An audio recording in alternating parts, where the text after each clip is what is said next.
Let me know if you agree or disagree with me. I feel like religion has got a bit of a bad reputation, an unfair reputation these days. Like a lot of people, maybe because of personal reasons, they've decided to not follow a particular religion anymore. They then, some people just start like talking really badly about it, which I don't know if it's really fair. Um, because, like the community aspect of a lot of religions is, I think, a really positive thing. Um, and it's going to be fun. A place like this, like a town or a city where everybody is religious. I wonder what it would be like to live there if you were like a non-religious person. Like, would you be welcome there? Would you have issues there? Would people treat you badly? This is Chattanooga, Tennessee, America's most Christian city based on church attendance, Bible reading, and overall religious belief. But here's the problem. Even here, that faith is being tested. I mean, with culture shifting and atheism on the rise, this city is at risk of losing their faith. So I flew 2,000 miles out here to investigate whether the city lives up to its title or if its faith has quietly disappeared. And let me tell you, what I uncovered in this city left me with more questions than answers. There's over 48,000 denominations, you know? There should only be one. When he says denominations, does that mean different types of Christianity? Does that mean there's 48,000 different types of Christianity? That can't be possible. 48,000. Arriving into the city, my investigation was on its way. I mean, I already noticed that there is a ridiculous amount of churches here, literally on every corner. Which reminds me, the way that I will be investigating this city is simple. First, talk with church leaders who are on the front lines. Second, talk with everyday people to get their opinions. And lastly, see if there's any signs of the faith dying. Starting off with talking with our Uber driver first. This city's known as like the most Christian city in America. Wow. Would you believe it if somebody told you that? I know, I can't believe it. Still don't believe it, and you just told me that. The lifestyle like this. Wow. Maybe not the best start, but it was now time to hear from these church leaders, starting off with their testimonies. Wasn't raised in a Christian home. Father was a drug dealer, drug addict. He committed when I was 13 years old. Whoa. I would end up going down that man. same path that he went down. And when I was 20 years old, I surrendered my life to Jesus in a jail cell. Really, I guess the start for ministry Wow. was when I was about 19 years So for that guy, Christianity saved him, saved his life. old in 2001 when I had a personal encounter with Christ that changed everything for me. Next, I wanted to find out what they thought about the city. I did notice that it seems like Chattanooga has always been historically like a launching pad for pastors, for ministers, and you just got a lot of healthy, life-giving churches in the city of Chattanooga. There's a different living here. A lot of people will come here and say, well, the people are friendly here and the people are much nicer here. Yeah. People actually talk to you here, even if you're not a Christian. I think there's a residual impact of Christianity in the culture that has a spillover effect. And to wrap, Okay, so people are welcome, like even if you aren't Christian, like people aren't going to look at you funny and, ask you, do you go to church? And if you say no, they're like, back off you a little bit. these interviews up, I want to know the big question. If they thought that the city was at risk of losing its faith. In that sense, no.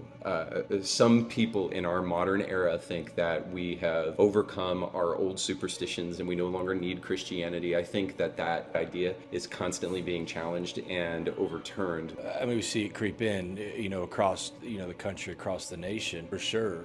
I think that's why it's more important than ever for us to be preaching truth, to be preaching out of love. And here's what's crazy about it. You think, well, the churches that are preaching the hard stuff are the churches, they're probably not growing, they're not reaching. It's the exact opposite. I think God is breathing on those churches. God is blessing those churches. And it's just a powerful testimony to the power of God and the power of the truth of the Word of God. It was time to put these claims to the test and go into the heart of the city. But before that, I wanted to know what our next Uber driver had to say. I would love to know, any of you guys watching this, like, are you religious? Are you not? Like, and if you want to share why you aren't or not, like I used to be, like I was raised religious, but these days, no, I'm not. That's not to say I would never be religious again. Like I definitely wouldn't close that door, but just right now, I'm not. What do you think so far living here? If I told you all that. I can tell you is my experiences on a golf course. Every time I get on a golf course, people say, what church do you go to? Yeah. The Uber driver didn't say much more than this. Wow. But I did think that there was So people do ask what church you go to over there. another place we might find different answers. Next one, we're here at St. Peter's Basilica. It's like the most beautiful Catholic church here in all of the city. Only problem is we didn't have any, I guess, planned interview with the priest, so we had to. Is it closed? For some weird reason, I felt like if there was a priest, a man with a black priest outfit, that would make it more creepy and not less. Yeah, there's no shot we were walking down that hall, so we decided to continue our investigation and go into the city. And we had stopped to talk to a lot of people, but most of them didn't want to be recorded. But I was still committed to the mission. We're walking to our next place, to the city actually, and right next to the University of Tennessee, Chattanooga, there's a church. And then there's another church right in front of us. And go figure, a couple blocks later, every corner. With this many churches, I started to believe there was no way the faith could be shaken until we saw our first color flag. Is it true that if you that churches they don't pay taxes? Like, is that true? Because the reason I ask that is that, like, a place like this where there's so many churches, surely how do they how do they pay for everything? Like, is it through the donations? Like, I'm just interested to know the economics of it, because I mean, he's pointed out like 5 churches on this same street. We were walking and we spotted something. Honestly, I thought to myself, this is only one sign. It's probably not anything to, shake the faith. Okay, we had to come into a coffee shop because it was atrociously hot outside. I mean, I'm from Miami and it doesn't get this hot. But what I was gonna say is that even the people here that are not Christian, and I tell them that we're here doing this video that supposedly the city's known as the most Christian city in America, at first they laugh it off and say, what? There's no way that this city could be the most Christian. And then they proceed to say, well, now that I think about it, everybody here is super nice. There's a bunch of churches. Everybody's helpful. So I guess that's displaying the fruits of the Spirit. And just as we were about to leave, I saw something questionable. Oh no. It was time to continue our way into the city because we had to talk with everyday people. But before that, you knew what we had to do. And this wasn't just any Uber driver we were getting into. This was William. And little did William know our mission, because his bio read, very personable, but I will not chat your ear off unless you want to. And oh, William, we do want for you to chat our ear off. I mean, that's perfect. They've got an interview right there.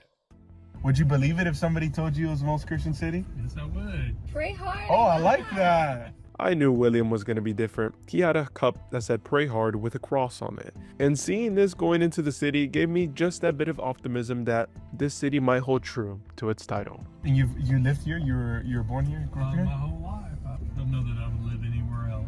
Have you seen anything change in the city here? Definitely, embracing, all religions. After our conversation with William, we finally arrived in the heart of the city. But One thing I loved about America is like the Uber drivers are really, they'll like tell you really personal things. Like in Texas, one of the Uber driver that took me back from the gun range back to my hotel, he told me like so much stuff about, him and his wife have been trying for a baby for a long time. They just managed to have one via IVF, and he was training to be like a web designer. He really like shared like a lot of his life. I thought that was quite cool. we still weren't getting much luck with street interviews. Excuse me, do you live here in the city, by any chance? No? The city's supposedly known as the most Christian city in America. If we told you that, would you believe it? I don't know. No. So we decided to go to the next best place, the aquarium, of course. And nothing could have prepared us for what we were about to find out. What happened? We're doing a mini documentary. Supposedly the city is the most Christian city in America. Would you believe that? Not all of it. Parts, maybe. Like, there's definitely some mega churches in the area. I will say, interesting side tidbit, there is a cult in Chattanooga. It's called the Yellow Deli. It's a restaurant here, but they're also a cult. Yeah, I don't know if that's what What? you do or don't want to hear when making this type of video, but There's a restaurant that's also a cult. What? I've never heard that before. I had to get back into my main investigation. Well, for now, at least. Did you Yellow notice when Deli. you first came into the city that it felt more Christian? People were nicer. There was more churches. Did you see any of that when you first came? Well, I remember driving down the street, and there's literally like these street signs that are like diamond shaped that say church. And I remember driving downtown and going like, is that like a warning sign for a church? But yeah, man, it seemed like everybody I knew was raised in the church or grew up in the church or something. Businesses were closed on Sundays. That was such a different cultural vibe than where I was from. In Chattanooga, mostly you only hear really good things. Like there's a lot of excellent churches. Like if you want to be Presbyterian, there's a lot of excellent Presbyterian churches. And I know pastors of those churches that are amazing people. I decided to finish the interview with the guy with the hat, Jason, in the car. And that's when I found out he actually ministers to hundreds of college students. So I asked him a simple question. Has their faith been growing or fading? What I've seen is that the folks who are interested in Jesus, who are interested in the church, they're more serious. There's actually less cultural pressure to go to church on Sundays, to read the Bible, to pray, to whatever, to make some statement about your faith. And so what I've experienced lately, last couple of years, is a genuineness. There's a real sincerity, man. Even in a city like Chattanooga with so many churches and so much history of church involvement or whatever else, there's this deep, deep hunger for like, what is beneath all of this? It does seem, though, like a lot of younger people are turning back to religion. I've definitely seen it, like on social media. It's quite interesting to observe. And a real curiosity, even from non-Christians. I won't lie. I tried to just forget about the supposed cult because we were tight on time, but I couldn't. So I asked my last question. Do you think the faith of the city is at risk? No, I don't. I think if anything, it's the opposite. I think that, like I was saying earlier, you'll continue to see a shift happening where more and more people are realizing that religion and transcendence and these kinds of things are really helpful. I think Chattanooga will continue to become more and more Christian. I think every city and every generation's faith, so to speak, or really anything, is at risk in the next generation. But I guess that framing to me is fundamentally negative, and I would just want to say that in every generation there are new possibilities and new risks. This is God true. doesn't give up on any generation, for sure. This happens in the Old Testament with generations of Israel. One generation can forget, or one generation can remember, and the whole generation behind them can be raised in the church. Feeling confident about my decision on if the city truly lived up to its title, there was still one last place to go. Are they going to go to that yellow, what's it called? Yellow submarine? What was it called? There's no way this lady was going to tell us that there was a cult and we're not going to go visit the cult. Yeah. The only thing is that I'm actually scared because it looks like a normal place. It looks like a normal deli. I mean, What's it look at called? this sandwich. Yellow This is something. The absolute most Looks good, to be fair. Looks good. What is that? Chicken salad? Bit of mayo. appetizing sandwich that I've ever seen. We're going to go see it before we leave because our flight leaves in 2 hours if this is really a cult. And before heading out, I did the most logical thing anybody would do before going into a cult. Get their source of information from yet another Uber driver. And I asked him if he knew anything about the Yellow Deli. The Yellow Deli? Yeah. But I'm relatively new to... Oh, it kind of sounded like he did, and he just didn't want to talk. Honestly, at this point, I didn't know if the Uber driver was in on it, but he was definitely acting a bit little sus. weird, yeah. We just arrived. Actually, the place that I was. Really? It's really quaint inside.